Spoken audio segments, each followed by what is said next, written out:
Complex sentences. Now that you know how to find a subject and a verb, and how to distinguish between independent clauses, dependent clauses, and phrases, you can now quickly learn the types of sentences, because all you need to know is what an independent clause and a dependent clause is, and of course a comma, which I assume we all know. So by the end of this lesson, you will know, if you don't already, what a simple sentence is, what a compound sentence is, what a complex sentence is. So let's begin with the simple sentence.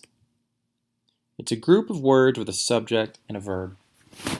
We know it as the independent clause. So, Laura forgot her friend's birthday. This has a verb. It's an action verb. Forgot. Who's doing the forgetting? It's Laura. So it has a subject. In fact, we could stop there and have the sentence be Laura forgot.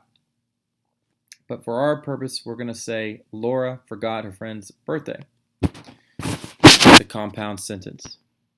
The compound sentence takes two independent clauses and it shoves a comma fanboy into the middle of them.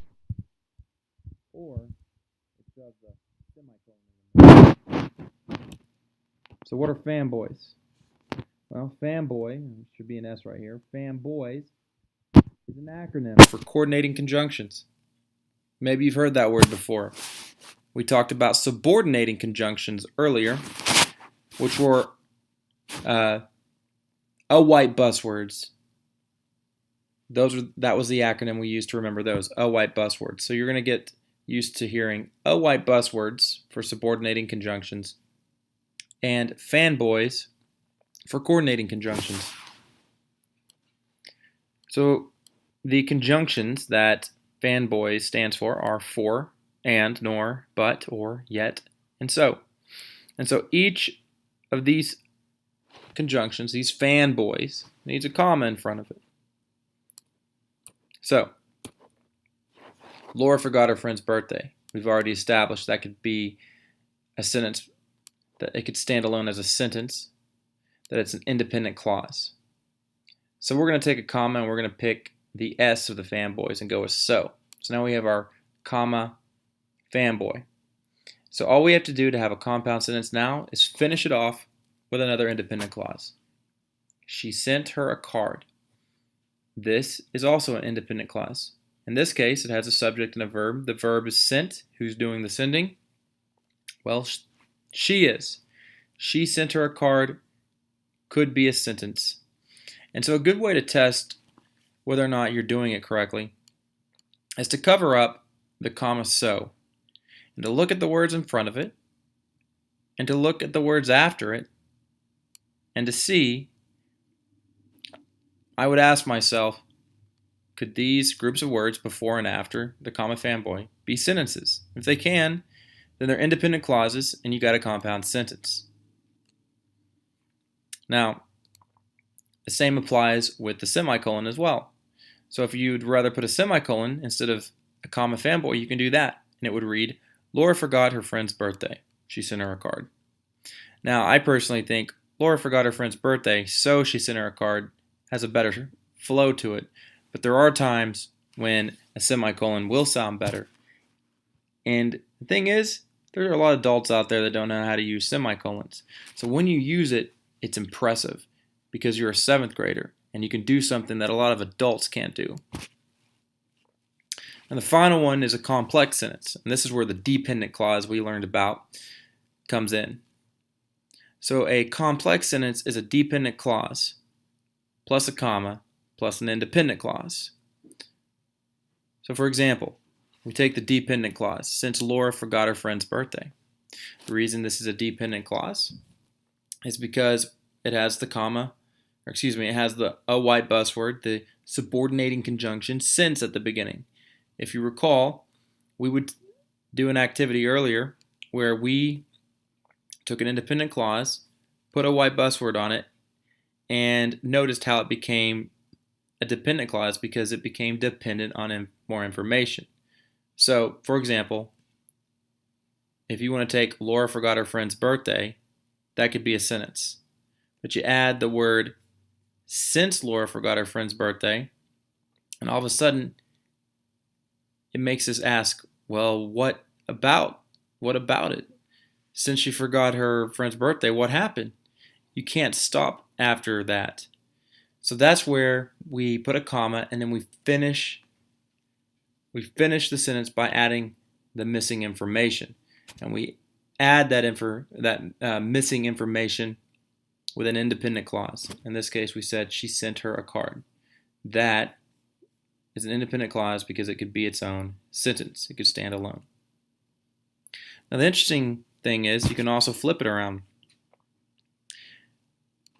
You could put the independent clause first and have the dependent clause come second. And if you do that, what happens to the comma? It disappears.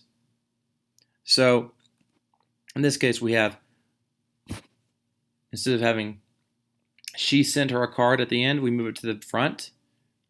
Now I use the name Laura because the first time you mention her, you want to say Laura. So, but it's still essentially the same thing. Laura sent her a card. And then I took the dependent clause and put it second. Laura sent her a card since she forgot her friend's birthday. It still makes sense. And so you can do it that way. The only difference is the comma disappears. So this is why we do it. Paragraphs that only have simple sentences don't have variety. Listen to this. Fans love to watch Anna. She dances beautifully. She hasn't taken dance lessons. She doesn't need to. Her technique is unconventional. The effect is striking. She can fill an audience with joy. She can bring people to tears. Other dancers try to imitate her style. They have not succeeded. She will attract fans for many years to come. Here's the same paragraph with all three sentence types. The highlighted ones are compound and complex. The yellow ones are complex. The pink ones are compound. And the ones that aren't highlighted are simple. Fans love to watch Anna. She dances beautifully. Even though she hasn't taken dance lessons, she doesn't need to. Her technique is unconventional and the effect is striking. She can fill an audience with joy, and she can bring people to tears. While other dancers try to imitate her style, they have not succeeded. She will attract fans for many years to come. So as you can see, it has a much better flow and sound to it. It's not choppy. It sounds sophisticated, a lot more sophisticated, and it's just easy to listen to. So let's just do this quick exercise with IXL,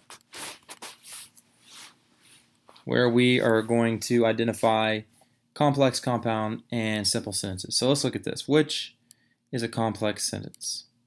So read these to yourself as I read them aloud, and let's figure out which one we would select. If you are sleepy, you should go to bed early tonight.